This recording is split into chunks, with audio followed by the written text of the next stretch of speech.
Vladimir Putin had threatened to retaliate in response to Western sanctions. And this week on this show, we asked, what could he really do?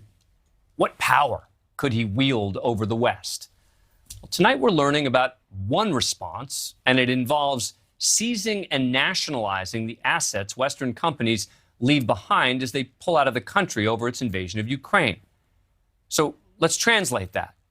It means they may be stealing all the stuff left behind by these companies and are now going to use it themselves.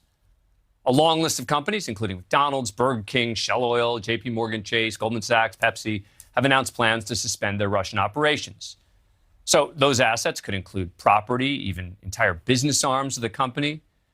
Putin says the Kremlin can legally seize the firms and introduce external management, then transfer these enterprises to, quote, those who actually want to work. So picture this. Let's take McDonald's, for example. The Russian government, if it follows through with these plans, could ignore any copyright or patent and just call it McDonald's again and open it under state control. They've already signaled that they're not going to respect trademarks. So they keep those golden arches, same workers at the drive-thru, still telling people to say, I'm loving it. Joining me now is Leland Vittert, host of On Balance, who's covered the region for years. Leland, I don't know if you're a McDonald's fan, but Russia is saying that they're going to have a formal process here, right? They're pretending as if they're going to sort of establish a sort of a legal system to evaluate that. How do they say that's going to work? Probably about the same way it worked that Vladimir Putin said they weren't going to invade Ukraine and that they were withdrawing forces. So this idea of this legal process that they say that in 5 days, the U.S. businesses can file a complaint and it goes through the court process gives the Russian courts way too much credit. Russia is essentially Vladimir Putin, Inc., and it makes perfect sense, right? If you're Vladimir Putin and your economy is crashing literally by the second, well, and you've got huge plants there, you've got big IKEA stores, you've got McDonald's that are now closed and workers out of work, why wouldn't you reopen them and seize this? The real problem is what happens when this whole thing is over, because it's going to be over eventually, or we're all going to be dead in a nuclear war. And the Russian people are going to really suffer because Western companies, after having all of their assets seized, are not going to be heading back to invest in Russia. You think about Airbus and Boeing, the only two major manufacturers of commercial airplanes in the world.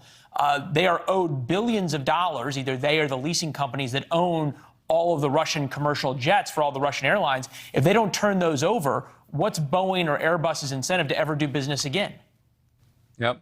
Now, can we do the same thing to them? Do we have a lot of Russian assets in the United States that it could become tit for tat? Well, it's not exactly like there's a lot that the Russian companies make in America that you really like or want. What will be interesting to see here is of all the Russian assets that were seized in these sanctions and frozen, talking about foreign currency reserves, the bank accounts of oligarchs and the like, especially if the U.S. and the U.K. start seizing oligarch assets. I'm thinking about Roman Abramovich's $150 million mansion, perhaps next door to you in New York, Dan, that you could, these companies, say Boeing or Airbus, says, well, we lost 2 777 airliners for Boeing's sake. And Roman Abramovich's house is an extension of Putin, Inc.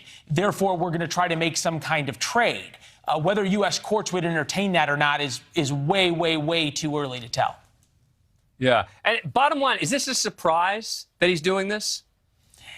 I don't know if it's a surprise that he's doing unusual things, but it's probably something that these companies considered in the past, couple of months to begin pulling assets out of Russia. If you think about it, if you're Goldman Sachs, you have some money in Russian banks, you can't get that out, and I bet there's a bunch of computers, they remotely wipe those and they move on.